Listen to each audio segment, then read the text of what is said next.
جاتا ہے۔ سبحان اللہ۔ اگر مصطفیٰ کریم کو کسی نے ہٹا دیا درمیان سے اور ان سے تعلق نہ رکھا اور ڈائریکٹ اللہ سے محبت کرنے کا دعویٰ کر دیا تو اللہ نے ان کو فرمایا کہ مجھے تمہاری محبت قبول نہیں ہے، مجھے اس کی محبت قبول ہے جس کی محبت در مصطفیٰ سے ہو کے آئے، وہ محبت کا راستہ جو مدینے سے ہو کے جائے رب العالمین وہ راستہ قبول کرتا ہے۔ اور اراکین اسلام کو ادا کرنے کے بعد جو ہم مسلمانوں میں بھی کچھ لوگ یہ کہتے ہیں کہ محبت مصطفیٰ اتنی ضروری نہیں ہے، اس کو اتنی اہمیت نہیں دیتے، اراکین اسلام سے انکار نہیں ہے، اراکین اسلام تو ضروری ہے، اسی سے اسلام بنتا ہے، نماز ہے، روزہ ہے، حج ہے، زکوٰۃ ہے، کلمہ طیبہ ہے، لیکن یہ تمام کے تمام اراکین اسلام ان کی بنیاد اور ان کی جان محبت مصطفیٰ ہے۔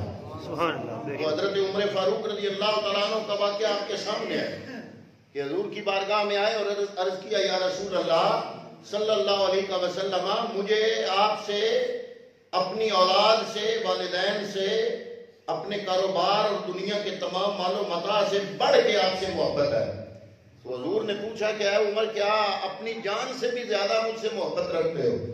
تو وہ سچے لوگ تھے، عرض کیا یا رسول اللہ نہیں، اپنی جان سے بڑھ کے میں آپ سے محبت نہیں کرتا، ہاں اپنی اولاد سے بڑھ کے کرتا ہوں، اپنے والدین سے بڑھ کے کرتا ہوں، دنیا کے مال و متاع سے بڑھ کے کرتا ہوں۔ تو حضور نبی کریم نے فرمایا ہے عمر پھر تمہارا ایمان مکمل نہیں ہے، پھر تمہارا ایمان مکمل۔ کیا حضرت فاروق اعظم کی زندگی میں نمازیں کم تھی؟ کیا حضرت فاروق اعظم رضی اللہ تعالیٰ عنہ تہجد گزاری نہیں کرتے تھے؟ کیا شب بیداری نہیں کرتے تھے؟ کیا وہ رمضان المبارک کے روزے نہیں رکھتا؟ ساری عبادات مکمل ہیں، ساری عبادات اور پورے کے پورے اراکین اسلام کو ادا کرتے ہیں۔ اور حضور نبی کریم صلی اللہ علیہ وآلہ وسلم نے فرمایا ہے عمر اگر اپنی جان سے بڑھ کے تم مجھ سے محبت نہیں کرتے تو تمہارا ایمان مکمل نہیں ہے۔ تھوڑی دیر کے بعد حضرت عمر فاروق عرض کرتے ہیں یا رسول اللہ اب میں قسم اٹھا کے کہہ سکتا ہوں کہ آپ میرے نزدیک میری جان سے بھی زیادہ بڑھ کے میں آپ سے محبت کرتا ہوں اور آپ میری جان سے بھی زیادہ بڑھ کر ہو آپ میرے سامنے۔ تو حضور نبی کریم نے فرمایا ہے عمر اب تمہارا ایمان مکمل ہو گیا۔ لا یؤمن احدکم حتی اکون احب الیہ من والدہ ووالدہ والناس اجمعین، حدیث پاک ہے۔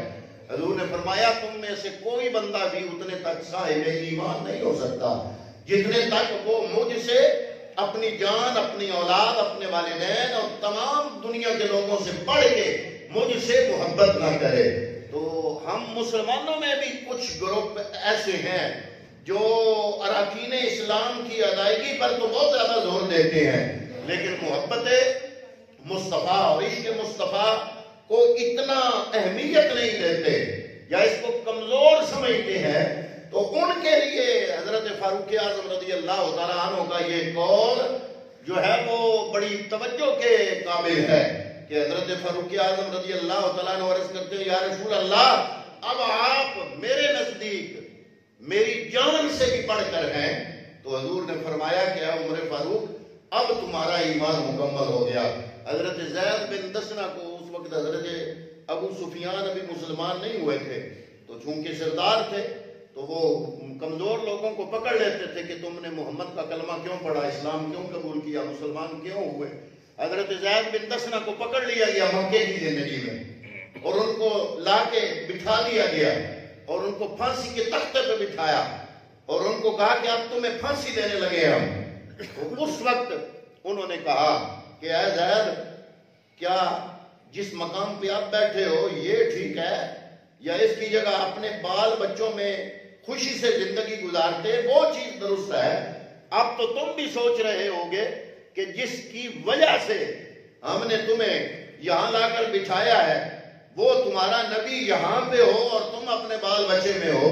تو حضرت زید بن دسنہ تڑپ اٹھے آپ نے فرمایا تم تو بڑی دور کی بات کرتے ہو، اگر تم مجھے یہ کہو کہ یہ پھانسی کے تختے پہ تم نے مجھے بٹھایا ہے، اس شرط پہ اتارتے ہیں کہ تم اجازت دو کہ ہم مصطفیٰ کے پاؤں میں ایک کانٹا چبھو دیں، تو آپ فرماتے ہیں اس ذات کی قسم جس کے قبضے میں میری جان ہے، میں اپنی جان پہ کھیل جاؤں گا لیکن مصطفیٰ کے پاؤں میں کانٹا چبھنے کی تکلیف میں گوارا نہیں کروں گا۔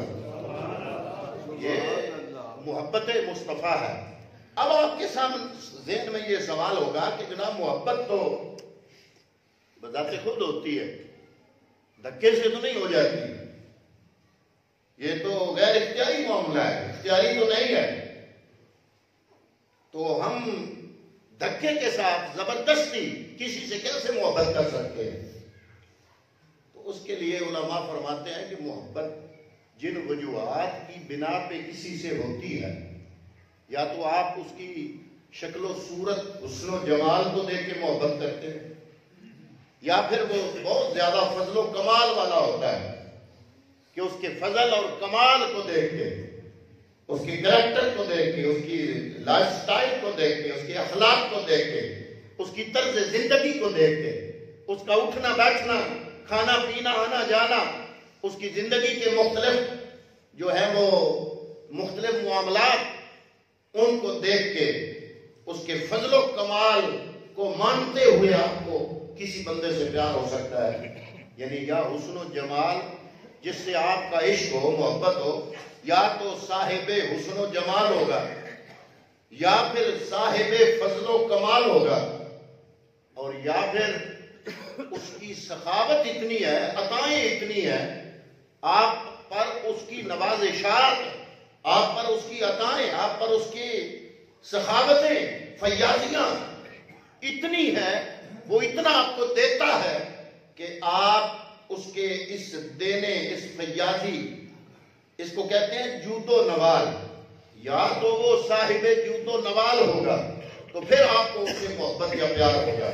علماء فرماتے ہیں یہ تین وجوہات ہیں بنیادی جو کسی کے ساتھ محبت یا عشق ہو جانے کا سبب بن جاتی ہے، کہ یا تو وہ ذات صاحب حسن و جمال ہوگی، یا صاحب فضل و کمال ہوگی، یا صاحب جود و نوال ہوگی۔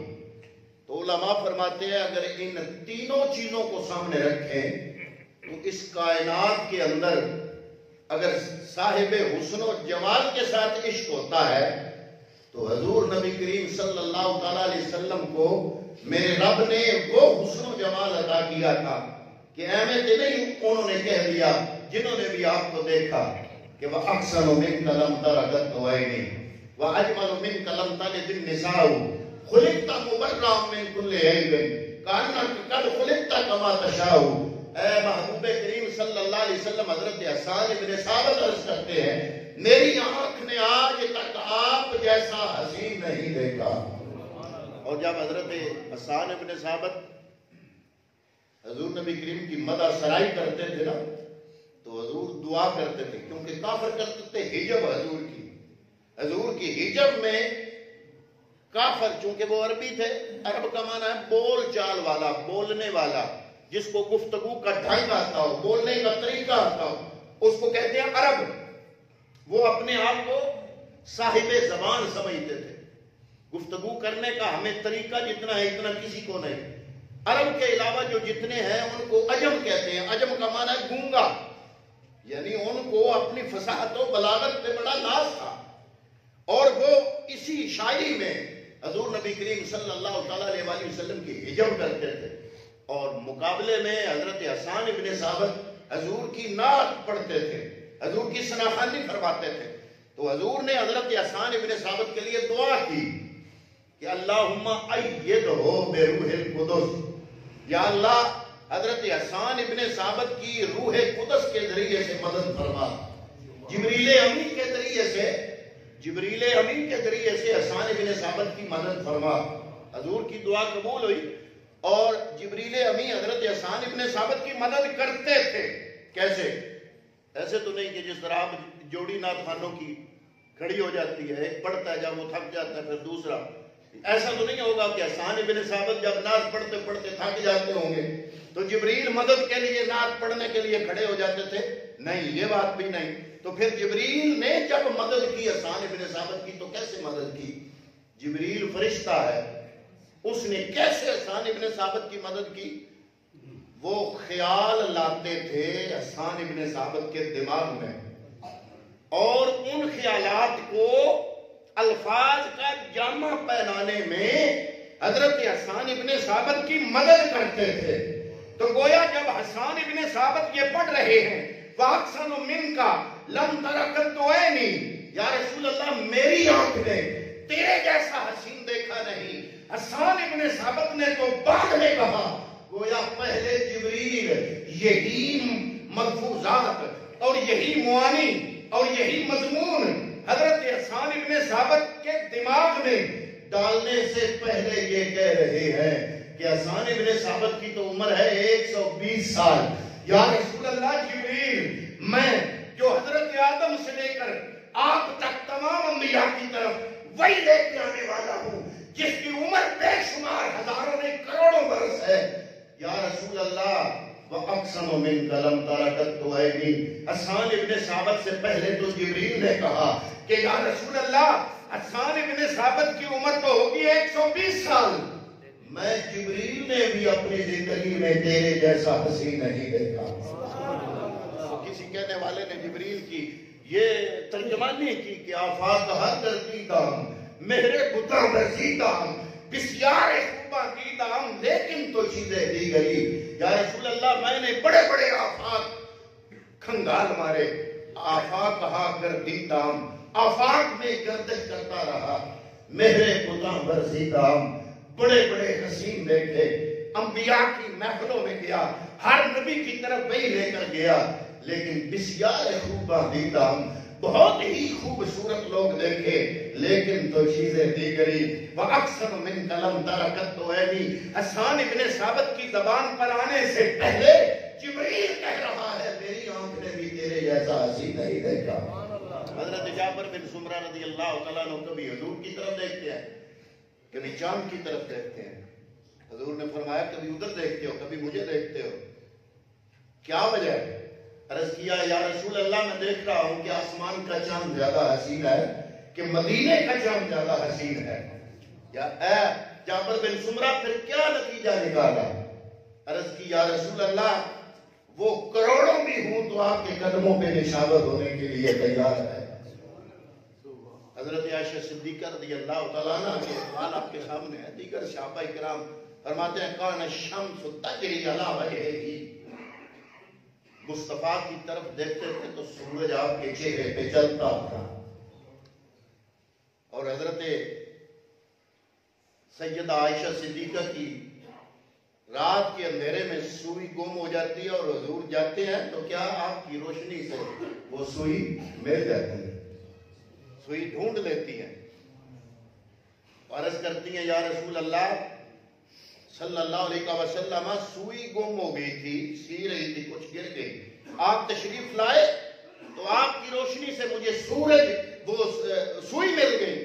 تو حضور نے فرمایا ہلاکت ہو اس شخص کے لیے جس کو قیامت کے دن اس چہرے کا دیدار نصیب نہیں ہوگا۔ ام المومنین عرض کرتے ہیں یا رسول اللہ وہ کون بدبخت ہوگا؟ فرمایا وہ ہوگا جو دنیا میں میرا نام تو سنے گا لیکن مجھ پر درود پڑھنا بھول جائے گا۔ جب بھی مصطفیٰ کریم کا نام سنو تو کہو صلی اللہ علیہ وآلہ وسلم، حضور پہ درود پڑھنا یاد رکھو۔ تو حضرات محترم میں عرض کر رہا ہوں کہ 3 چیزیں ہیں جن کی وجہ سے کسی بندے سے عشق یا محبت ہو جاتی ہے، اور وہ 3 چیزیں ہیں۔ ایک تو ہے کہ یا تو وہ صاحب حسن و جمال ہوگا، اور اگر حسن و جمال کو دیکھنا ہو تو وہ کسی نے کہا تھا کہ رب العالمین نے کائنات کا سارا حسن اکٹھا کیا تو جناب محمد مصطفیٰ کو بنا دیا۔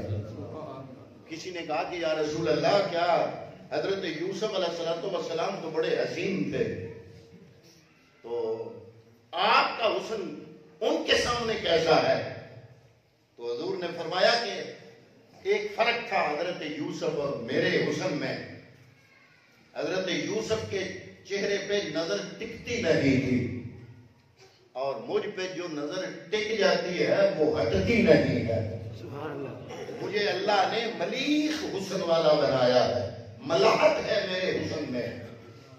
حسن یوسف دم عیسیٰ ید بیضا داری، آنچے خوباں ہما دارند تو تنہا داری۔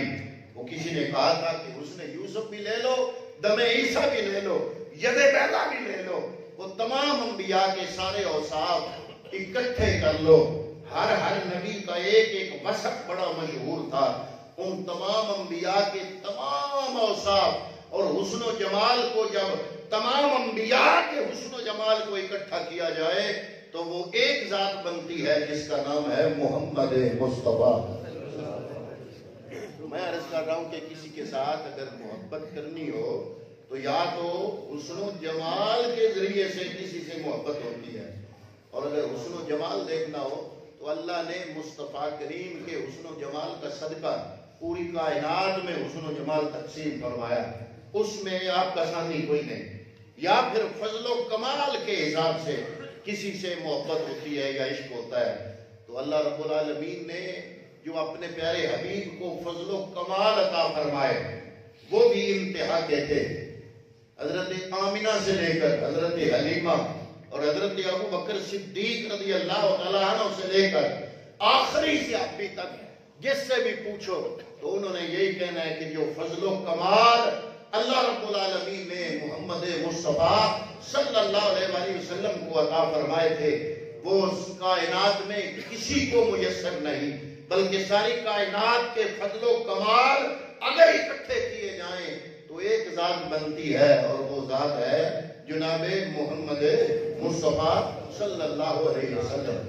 اور یہ دوسری چیز ہے فضل و کمال۔ فضل و کمال کا عنوان اتنا وسیع ہے کہ اگر صرف فضل و کمال پہ ہی بات ہوتی رہے تو آپ کی سیرت کی زندگی پڑھیں تو بے شمار ایسے واقعات ملتے ہیں جن سے آپ کا فضل و کمال ظاہر ہوتا ہے، چاہے ساری کائنات کے فرشتوں کا سردار جبریل ہو اور چاہے مدینہ المنورہ کی ایک ضعیفہ پاگل عورت ہو، اس سے لے کر جبریل امین تک ہر ہستی حضور نبی کریم صلی اللہ تعالیٰ علیہ وسلم کے فضل و کمال کو تسلیم بھی کرتی ہے اور مانتی بھی ہے۔ حضور نبی کریم صلی اللہ تعالیٰ علیہ وسلم کو ایک عورت نے بلایا تو دھوپ میں لے جا کے کھڑی ہوگی اور باتیں کرنے لگی، کافی دیر ہو گئی۔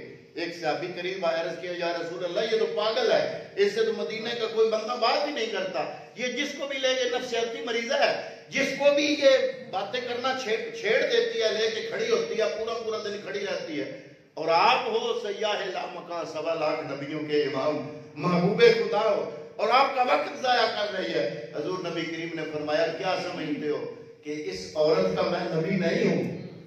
اس کو بھی حق حاصل ہے کہ میرے ساتھ ہم کلام ہو۔ یہ آپ کے فضل و کمال کی تو مثالیں ہی نہیں۔ اور تیسری چیز ہے جس کو دیکھ کر بندہ کسی سے محبت کرتا ہے یا عشق کرتا ہے وہ ہے جود و نوال۔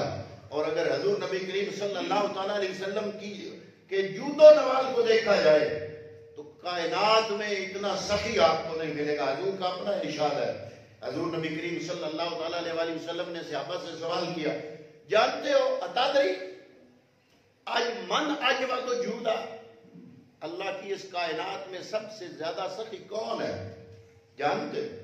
تو صحابہ نے عرض کیا یا رسول اللہ اللہ و رسول عالم، اللہ جانے اور اللہ کا رسول جانے۔ تو حضور نے فرمایا اللہ اجود، سب سے زیادہ سخی اس کائنات میں میرا رب العالمین اللہ ہے، ثم انا، اللہ کے بعد اس کائنات میں اگر کوئی سب سے زیادہ سخی ہے تو وہ میں محمد مصطفیٰ کی ذات ہے۔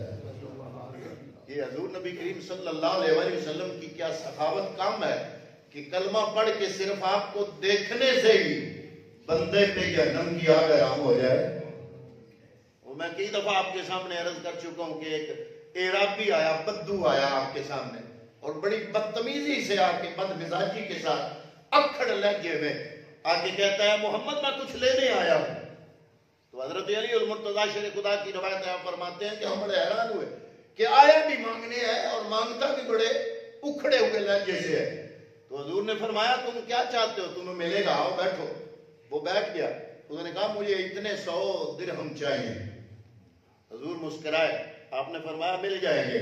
تو مولا کائنات مولا علی المرتضیٰ فرماتے ہیں میں پاس بیٹھا ہوا تھا اور میں حیران ہو کے دیکھ رہا تھا کہ یہ مانگ کیا رہا ہے اور مانگ کس سے رہا ہے،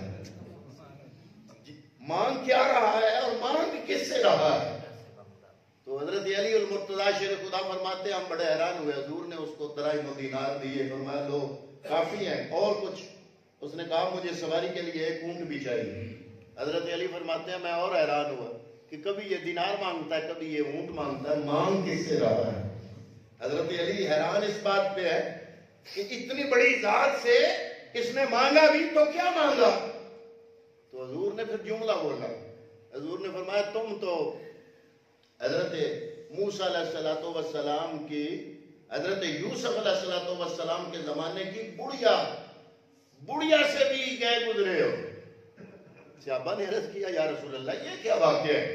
حضرت یوسف علیہ السلام کے زمانے کی بڑھیا، فرمایا جب حضرت موسیٰ کلیم اللہ نے بنی اسرائیل کو فرعون کے ظلم و ستم سے بچانے کے لیے مصر سے ہجرت کروا کے آپ فلسطین کی طرف لے جا رہے تھے، تو مصر سے آپ کا قافلہ نکلا، ساتھ بنی اسرائیل بھی تھے۔ تو حضرت موسیٰ علیہ السلام وہ قافلہ لے کر نکل رہے تھے، تو جن جانوروں پہ سوار تھے وہ جانور مصر سے نکل کے صحرا میں کھڑے ہو گئے، بڑا مارا پیٹا، نکیلے کھینچی، کڑیالے کھینچے، وہ چل رہے۔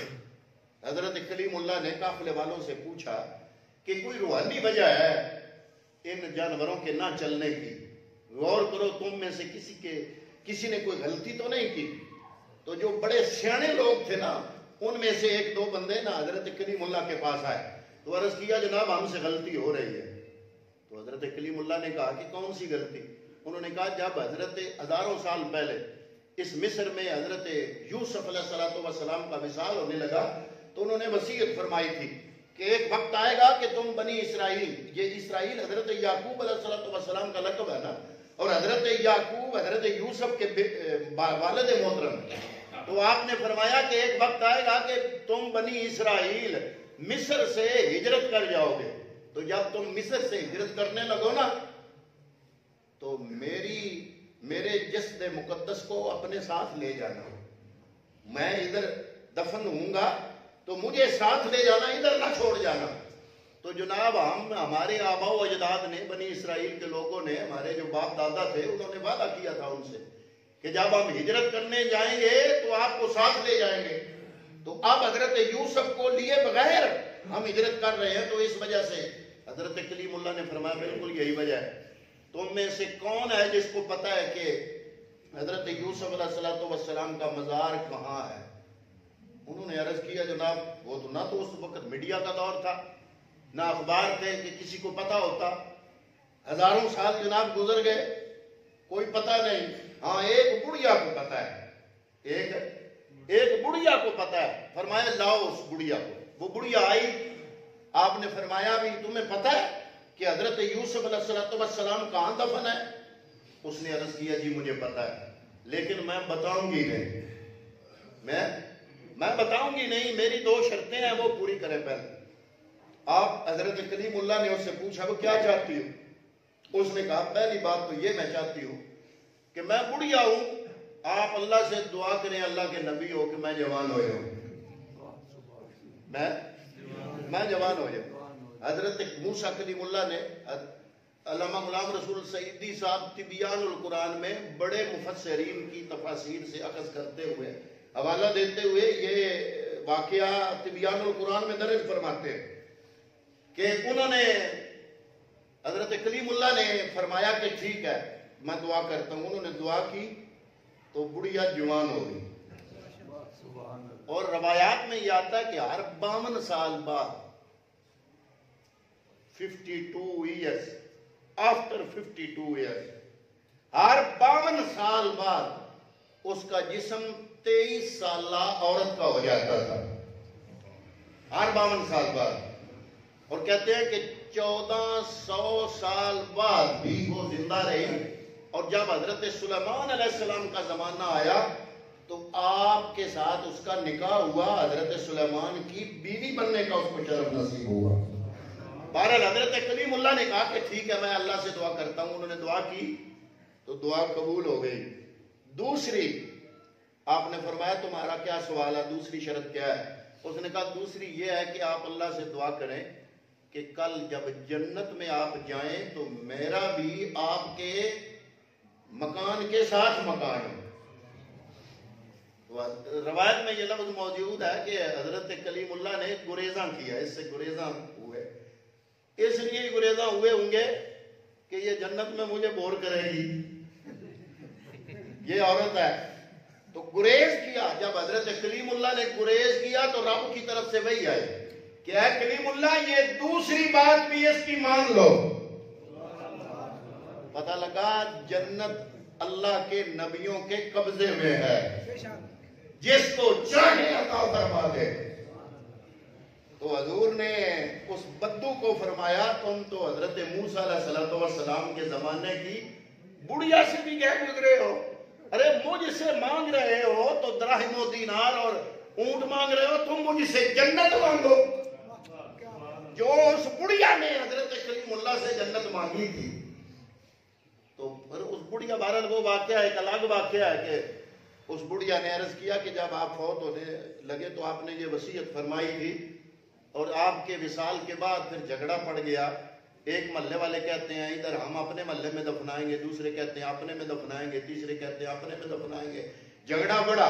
انہوں نے کہا پھر اس طرح یہ جھگڑا طے نہیں ہوتا، یہ ایسے کرتے ہیں ایسی جگہ دفناتے ہیں جہاں سے سب کو برابر فیض ملے۔ تو ان کو دریائے نیل جو کہ پورے مصر کو سیراب کرتا ہے، دریائے نیل کا پانی روک کے بڑی محنت کے بعد اس پوری قوم نے ایک جگہ گڑھا کھودا، اس جگہ حضرت یوسف علیہ السلام کا تابوت تیار کر کے، اس تابوت میں جس طرح آج کے زمانے میں آپ واٹر پروف کہتے ہیں، اس زمانے میں واٹر پروف وہ تابوت تیار کر کے وہاں پہ دفن کر کے پھر دریا کا پانی چھوڑ دیا گیا کہ آپ کے مزار مبارک سے لگ کے جو پانی پورے مصر کو سیراب کرے گا تو پورے مصر میں آپ کی فیوز و برکات پورے مصر کو نصیب ہو جائے گی۔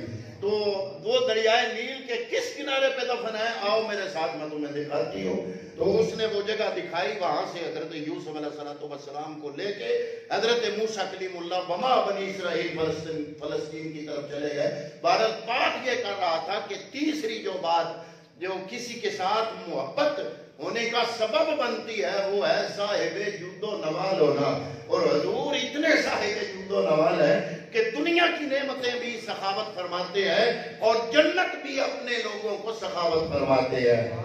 اپنوں کے لیے ہی فیاض نہیں ہے، پرائوں کے لیے بھی فیاض ہے، ہر ایک کے لیے حریص ہیں۔ اللہ نے قرآن مجید میں فرمایا حریص علیکم بالمؤمنین رؤوف الرحیم، میرا محبوب تمہارے لیے بڑا حریص ہے، رؤوف بھی ہے، رحیم بھی ہے۔ تو وہ وجوہات کو جو عشق اور محبت ہونے کا سبب بنتی ہیں وہ تین ہیں، اور تینوں چیزیں میرے محبوب میں موجود تھی۔ اس لیے اللہ نے فرمایا کہ اے کائنات والو قل ان کنتم قل ان کان آباؤکم وابناؤکم واخوانکم وازواجکم وعشیرتکم واموال اقترفتموها وتجارۃ تخشون کسادها ومساکن ترضونها احب الیکم من اللہ ورسولہ وجہاد فی سبیلہ۔ 8 چیزیں ہیں دنیا کی زندگی میں بڑی عام، ان 8 سے محبت کرتے ہو، والدین سے کرتے ہو، اولاد سے کرتے ہو، بھائیوں سے کرتے ہو، بیویوں سے کرتے ہو، بیویاں خامنوں سے کرتی ہیں، رشتہ داروں سے کرتے ہو، اپنے مال اور تجارت سے محبت کرتے ہو، اپنے گھر سے محبت کرتے ہو۔ یہ 8 چیزیں ہیں جن سے بندہ دنیا کے اندر محبت کرتا ہے۔ اللہ کا قرآن کہہ رہا ہے 8 چیزوں کو ایک پلڑے میں رکھ دو اور دوسرے پلڑے میں اللہ اور اللہ کے رسول اور اللہ کے راستے میں جہاد کی محبت کو رکھ دو۔ خبردار فتربصوا حتی یاتی اللہ بامرہ، ان 8 چیزوں سے بڑھ کے تمہیں اپنے مصطفیٰ سے پیار ہونا چاہیے۔ تو حضور کے ساتھ محبت جو ہے یہ اراکین اسلام کے ساتھ ساتھ ضروری ہے، اور یہ تمام اراکین اسلام اس وقت ہی قبول ہوتے ہیں جب مصطفیٰ سے یہ وابستگی موجود ہو، یہ محبت مصطفیٰ موجود ہو۔ دعا ہے کہ اللہ رب العالمین ہمیں اس نسبت کو مضبوط کرنے کی توفیق عطا فرمائے۔ وما علیہ الا البلاغ۔